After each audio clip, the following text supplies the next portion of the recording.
അപ്പോൾ രാത്രിയിലേക്ക് ഞാൻ ഉണ്ടാക്കുന്ന കറി കേട്ടോ. ചോറ് ദേ വെന്ത് കിടക്കുന്നുണ്ട്, ഊറ്റണം.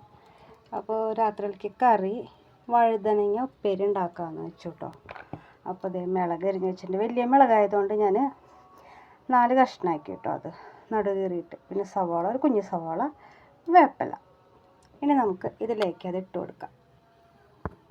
ഇതിപ്പോൾ ഇത് ഇട്ട് കൊടുത്തിട്ടുണ്ട്. ഇത് അത്യാവശ്യം നല്ല രീതിയിലൊന്ന് വഴറ്റി എടുക്കണം കേട്ടോ.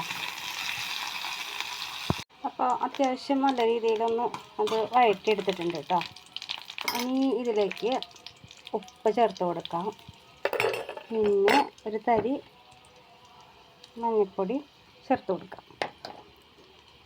എന്നിട്ട് നന്നായി ഇളക്കി കൊടുക്കുക.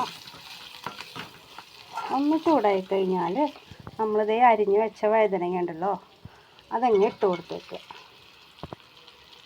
വഴുതനങ്ങ ഇട്ട് കൊടുത്തിട്ട് നല്ലപോലെ എല്ലാം അവിടേക്കും എത്തുന്ന രീതിയിൽ നല്ലപോലെ ഇളക്കി കൊടുത്ത ശേഷം